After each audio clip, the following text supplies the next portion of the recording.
you ever had the impression that your friends say they dislike something and at the same time their whole lives is based on that same thing? Yeah, I had the impression is it's something like the antagonization or the antagonism or whatever you want to call it, the antagonism of pleasure. And it's not just the common use of the word pleasure, it's like the real biological meaning of pleasure. And it's something that's certainly instinctive, that is, you don't um, rely on society to learn it. And if you had fun with something, even if it's just an idea, um, depending on the set of conditions you're in, your instincts might tell you that you have to expose that publicly, and this might create a social wave in the probably the unnatural direction that is the antagonism of a good thing, for example, or if you're thinking like the chastity of Christians. I have to disagree with people that believe that chastity is bad and that sex is good. I believe it's the opposite. But let's suppose that it's true and that it propagated the same way. Someone kind of got tired of seeing all those people fucking and probably started calling them like some species of wild beasts or dogs or hogs, and eventually it caught on, and it probably had some good benefits for the group. The group was more likely to produce better offspring and more likely to win competitions for land with other groups. And I'm saying all this from the top of my head. I had no text in front of me, so it might sound like I'm rushing to a conclusion here, but I'm not. A thing that happens right now that makes an example of that is how we propose that if something is adopted by mainstream, whatever, if it's mainstream in the 1910s, that is mainstream on radio and newspaper, or the mainstream in 2010, that is mainstream on the internet, not even on TV anymore, then it's something that becomes somewhat of a lesser quality. And if that's true, and it feels like it's true, it feels that the mob has a very base feeling for what is pleasure and what is. So if that base creature that is the mob likes something that was supposed to be good 5 years ago, then there's some kind of degeneration going on, and there is no evolution from the mob.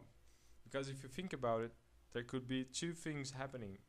Uh, Maybe the mob oscillates between bad years and good years, and on the bad years they have a very shitty taste for things, and on the good years they represent their respective IQs and IQ scores, and they use the entirety of their brain when deciding what to like and what to dislike. So, even though we are likely to assume that the mob is always associated with the generation, sometimes it isn't, and you have to be accurate. You have to be right when you say if it is or it isn't. The way I see it is that this happens on all kinds of things. This happens within communities. This happens within the scientific community, for example.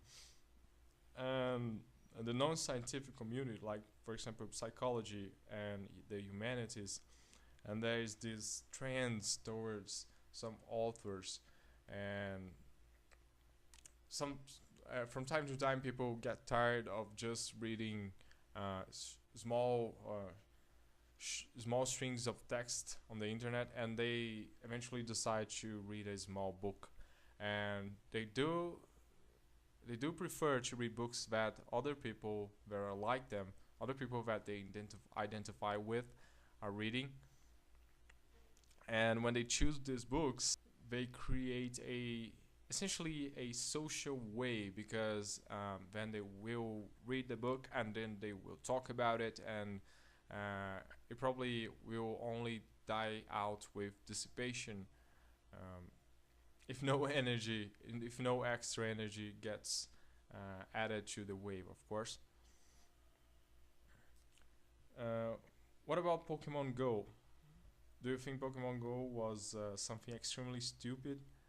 I think it was, because it was essentially an idea that didn't get generalized with other things. I can think of at least five things on the top of my head to do with the same technology that was used in Pokemon Go. Like for every single thing that you could associate with virtual reality mixed with the real world and geography, you could also add up locations to that and get people visiting places. Historical places, for example, would be a good educational example, and the likes of this. But mostly it didn't go any further. It's probably because the people that are able to do these things are more interested in doing things that generate capital, money. And what generates capital is necessarily what the mob likes. So that's the thing. It's like a closed circle. It's not that the money is bad; it's that the mob is bad, and that's the thing. That's the real thing in differentiating what people call social view of the world and the more STEM-like view of the world. The STEM is likely to trace the cause to a biological origin. So imagine this: we develop science to the point of including psychology within the hard sciences, which would be a miracle. And this implies that now we have a model of all those people that are involved in science. And then, if this gets propagated in pop sci, this will create a thirst for knowledge that certainly directs where science is likely to go. For example, do you think there is a consensus on people when they talk on the discussions when they're centering around going to Mars, when they're centering around colonizing space, which is a terrible idea. We don't have the technology. We haven't gone to the moon again or ever. I personally don't believe that we had gone to the moon. That's for another day. That's not for today. And okay, 9 minutes in, it's going well. Really good at improvising this. And for example, you never hear people talking about clones anymore. And cloning was something that was very in the center of attention between the years of 1998 and 2002.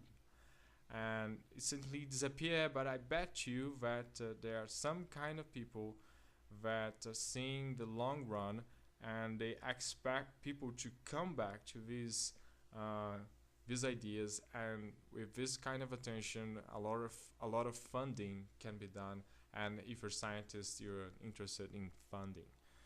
And to wrap it, I think that maybe people who get to control these media centers like the YouTube, I guess the YouTube people has some control of it, but I'm thinking of people with more of a central power should be able to collect the statistics and have some kind of influence, but especially some kind of prediction, and there's probably some money to be done with this. And of course, if you're doing money with this, if you're making money with this, then you're probably helping someone with an urge for that very same thing. There is no differentiation between trading goods and helping people that are able to help you as you do.